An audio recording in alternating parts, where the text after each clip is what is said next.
मेहनत से मजहब वाकई रोकता है।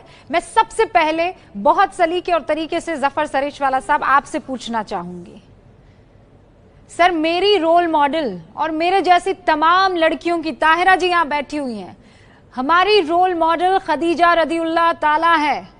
वो पहली मुस्लिम सीईओ, हुजूर सल्लल्लाहु अलैहि वसल्लम की पहली बीवी, उनके जितना मॉडर्न कोई नहीं हो सकता है। तो क्या वो दीन के लिए दुनिया छोड़ दी? ये क्या आज की तारीख में जायरा बताने की कोशिश कर रही है कि अल्लाह औरतों को उसके हक से, उसके कामकाज से उसे रोकता है?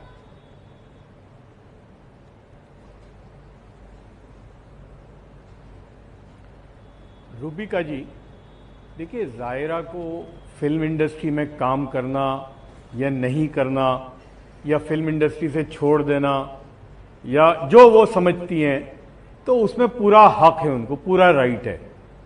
यानी पूरा राइट है फिल्म में आने का भी और फिल्म में छोड़ने का भी। परफेक्ट। मसला यहां क्या हुआ है कि जायरा जो है वो पब्लिक फिगर है। 2 फिल्मों में अवार्ड मिला है, 2 ही फिल्में आई हैं, लेकिन दोनों में अवार्ड मिला है उनको।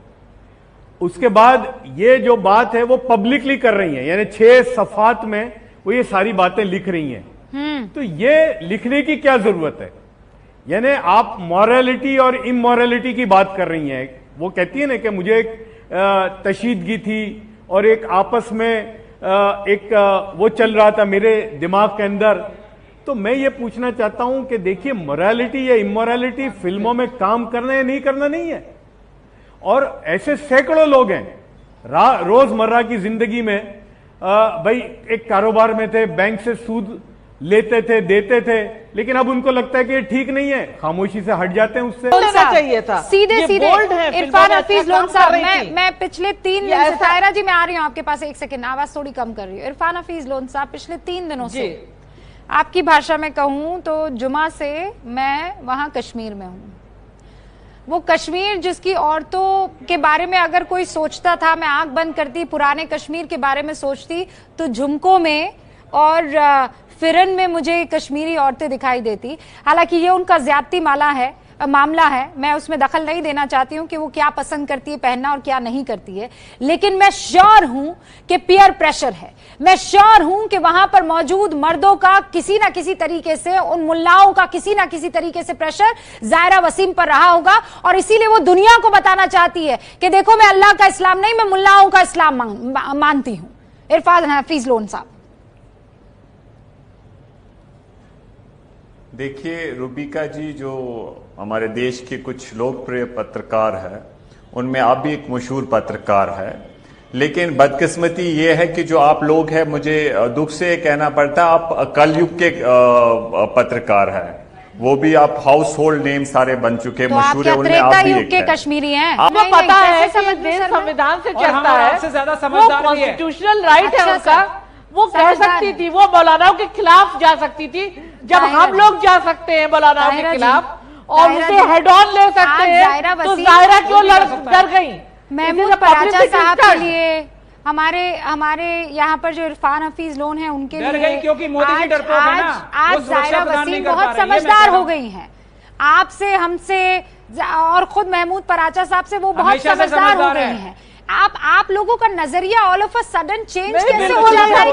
पब्लिसिटी स्टंट है उनका, ये पब्लिसिटी स्टंट है उनका। आपकी भी तारीफ करता हूं रूबिका जी हर जगह, मगर मैं ये कह रहा हूं कि आज जो आप रोल मॉडल हैं, आप अपने खिलाफ क्यों बोल रही हैं, ये मुझे हैरानी हो रही है। नहीं, मैं खुद क्या मतलब अपने खिलाफ? आपको हक है या नहीं कुछ भी बोलने का? पराचा साहब क्यों उसी तरीके से ये जलेबियां, एक तो एक सेकंड, आप लोग है ना आउट ऑफ कॉन्टेक्स्ट मत, जलेबियां नहीं तल रहा हूं मैं, सीधी बात कर रहा हूं, आप तलना चाह रही हैं जलेबियां। मैं क्लियर करती हूं, जिस तरह आपको कुछ भी कहने का हक है, चाहे सारे आप बता रहे हैं। सर मुझे ये बताइए, मेरा अल्लाह क्या फेसबुक अकाउंट खोल के बैठा हुआ है?